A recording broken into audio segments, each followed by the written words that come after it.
عسلامة ومرحبا بكم في حلقة جديدة من برنامجكم اليومي فلاش سانتي.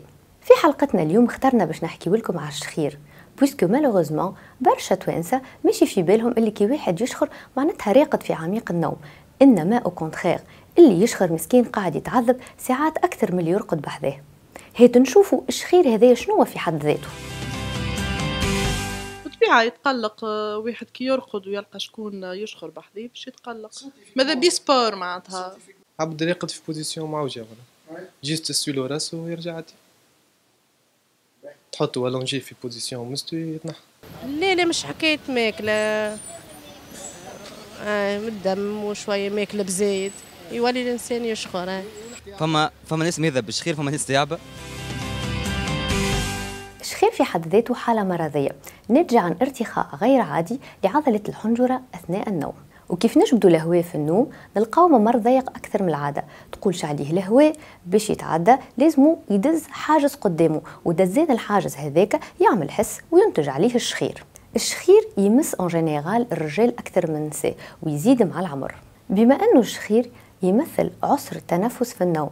عند الصغار يولي حالة مرضية مخطرة، سيتانيتا داسفيكسي، حالة متاع اختناق والأكسجين ما عادش يخلط بالكدا للخلايا الدماغية، وينتج على هذا أنه الصغير اللي يشخر في الليل ما يرقدش بالكدا، ديما يقوم تعبان وسورتو يتضر في النمو متاعو.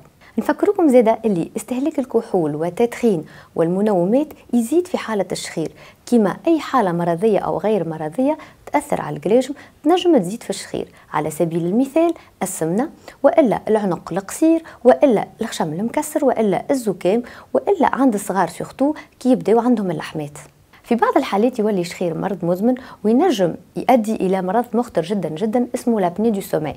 حيت نشوفوا توا إذا كان عندك في العائلة شكون يشخر شنو هو أحسن حل ليك وليه. اللي يعاني من مرض الشخير ننصحوه باش ديما كي يرقد يعلي سواء رقبته سواء راسه، وديما يختار ان اوغيي ادابتي. اما المهم جدا جدا ما يرقدش على ظهره، بلوتو يرقد على كرشه ولا على جنبه. باش ينجم المريض بالشخير ديما يرقد على كرشه وعلى على جنبه، فما دوز استوس ا يوتيليزي. اولهم هي لو فيت دو بلاسي اون بال، يعني كره نتاع تنس في الظهر. كيف يجي المريض بالشخير يرقد على ظهره ترجعوا هي باش يرقد على جنبه والا على كرشه. في نفس الوقت اذا كان ما نجمناش نستعملوا الميثود نتاع البال دون الدو، نستعملوا الميثود دو براسلي الكتريك سونور. البراسلي هذايا يقيس لي ديسيبل سونور، اذا كان كثر الحس يعطي اون بتيت ديشارج ويفيق اللي يشخر باش يبدل دو بوزيسيون. ثاني نصيحه نجموا نقدموها للمريض اللي يعاني من مرض الشخير انه ديما يثبت في خشمه، لازمه ديما ما يكونش مسدود، وديما يبعد على اي حاله نتاع حساسيه، وفي نفس الوقت كان لازم يحط ان هيوميديفيكاتور في البيت اللي هو يبدا فيها، على خاطر لاغ ساك يقلق في الشخير ويزيد فيه. في الحالات القصوى نتاع الشخير ننصحوكم باش تمشيو تعاينوا عند اخصائي في الاذنين والانف والحنجره، على خاطر فما تو سامبلومون عمليات جراحيه والا عمليات بالليزر تداوي كومبليتمون الشخير. نصيحتنا الاخيره نتوجهوا بها للي شكون عنده فرد من افراد العائله يشخر، شنو ننصحوه؟ يا اما يرقد قبل الشخص اللي يشخر، والا ياخذ ابو الكيس وربي يكون في عونه. اليوم باش نحكي لكم على زيت القليان. اكيب فلاش سانتي خرج سألة التوانسة على زيت القليان. القليان لا يبعد، اذا كان مش يجي للبنه بنين، لكن بعد يولي يخسر عليها البنه هذيك. استعملوا مره بركه ويطيش على روحه، شو حقه هو؟ لا زيت القطانية طيب بيه ما فماش مشكل، طيب بيه مرتين ثلاثة فما. أما زيت الحاكم كي تقلي بيه مرتين ثلاثة ذاك يضر، أما زيت القطانية ما يضرش.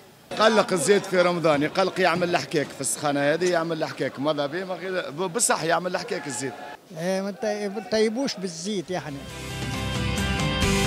إذا كان يلزمنا نقليو وباش نتحصلوا على قليان صحي نستعملوا زيت نباتي، ما نسخنوهوش برشا، ما يلزموش يتحرق ويخرج دخان. الماكله تتملح بعد القليان باش الزيت ما يفسدش وباش ما تفقدش فيتاميناتها اللي يستحملوا السخانه. الزيت اللي قلينا فيه البريك والبطاطا نخليوه بارد يتصفى ويتغطى ونعاودوا نستعملوه مادام لونه ما تغيرش وما فيهش ريحه. اما الزيت اللي تقلى فيه الحوت ولا الطماطم ولا الخضره الاخرى كما القرع اللي غنيه بالماء ولا الفلفل الحار يتلوح حتى كان ظهر لكم صافي وما فيهش ريحه، على خاطر تحول ولا فيه خطر على الصحه. الحوت والبريك والبطاطا والقرع والفلفل من بعد ما يتقليو يتنشفوا في منديله بيضاء باش نقصوا منه الزيت بالبابيي بسوربون. شكرا على المتابعه، الى اللقاء، شهيه طيبه.